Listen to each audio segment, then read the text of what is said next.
Well, George, call me sensitive, but I'm a little bit chilly out here and the winds have started to blow. So we do know that means a storm is approaching, and we did all just see that on the radar. So there's no question about that. But currently it's dry out here. I just want to show you, we have this gun that shows temperatures. I'm going to show you the grass first. You won't be able to see this, so you'll just have to trust me. Guys, I thought you would never get to me. I'm covered in snow out here. It's still coming down, probably about 1 to 2 inches per hour. So you can see right now I'm going to point up at this tree. We can see these branches shaking a little bit, and I'm shaking a little bit because this could easily fall on my head. But, well, Mel and John, I'm right outside, like you said, the Harrisonburg Public School building, where just a few hours ago, dozens of school leaders. 1 in 3 bites of food that we take is thanks to bees. It's still very warm out here, and while it stays this way, you want to make sure that you stay in the shade. It can make a huge difference, anywhere from a couple to 10 degrees cooler. Blacks run in Harrisonburg, and you can see the water rushing by me. Meek says the thorns have become such a problem that he has to carry around a kit in the back of his truck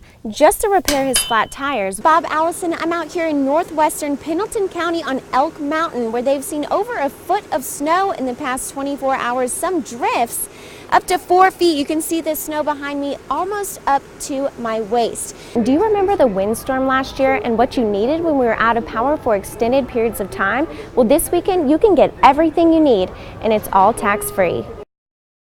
Storms are on the horizon. With this year's dry weather, this is something that a lot of farmers want to see. Lynn Kuntz owns a farm in Rockingham County. He primarily raises beef cattle, and their market price is dropping. The price is not going to be there like it has been. That's where the corn price is really going to hit us.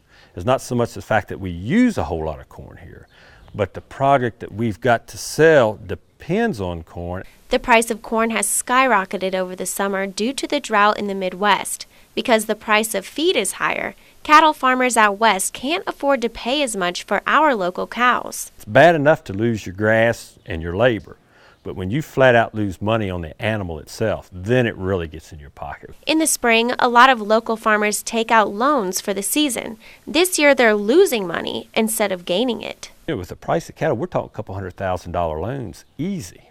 And then you come up $30,000, $40,000, $50,000 short on what you borrowed, much less anything to live off of. Normally, Kuntz could get about $800 for a calf this size, but today, it's only $600. Kuntz says things like this have happened before. He says you just have to deal with the hand that you're given. We're just going to have to pinch, scrimp, and get by with what we've got the best we can, because it's too late to plant another corn crop. In Rockingham County, Amelia Nahmias, WHSV News 3. Manager Lois Schaefer wants people to know how important Page One is to the community. They feed nearly 500 families every month and also provide housing assistance. Recently, 4 big plants in the area closed, and that's affected the community. People that are working are coming in and saying, well, they've cut our hours. We're getting 20 now or 25 hours, and how do you feed a family of 6 off of 25 hours a week? The need in the community is becoming too much for the program, staff, and volunteers. I've been here 22 years. And have never really seen this much need. Schaefer says cutting back on these services could devastate the community. They're having to do without their meds, things that they need, food. So it would be, you know, drastic for the community to see us close. Leonard Nicholas has volunteered here for years. He volunteers in exchange for help. Page One got him back on his feet. I got rental assistance once. But since then, I've been paying it myself, and it kind of feels good to be independent. Closing Page One is out of the question for him. Wouldn't be good at all, because a lot of people in this area, they depend on Page One for food.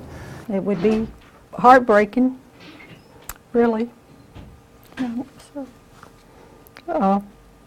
that's why we're here today, to let the community know that people are in need. In Luray, Amelia Nahmias, WHSV News 3.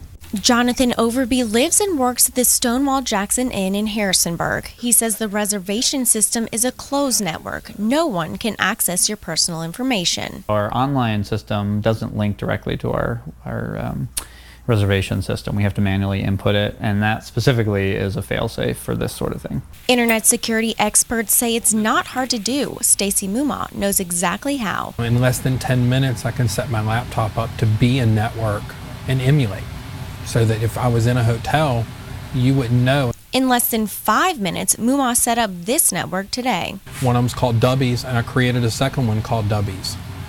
The look and the feel of them is exactly the same. They have the same logons, they have the same user passwords to get into them, but one is generated on my laptop and one is in our network infrastructure. Muma says it's important to know the difference. It's the symbol next to the name. Green bars are good, anything else is bad. Overby says if the hotel requires you to pay for internet, double check with the front desk. Overby says once you swipe your card at a hotel, that should be the last time you're asked for credit card information. They almost always have your credit card information already, and they just bill your room. Overby says he doesn't really have to deal with that because the inn has free Wi-Fi and it's password protected. Personal and credit card information I've never seen need to be shared. In Harrisonburg, Amelia Nahmias, WHSV.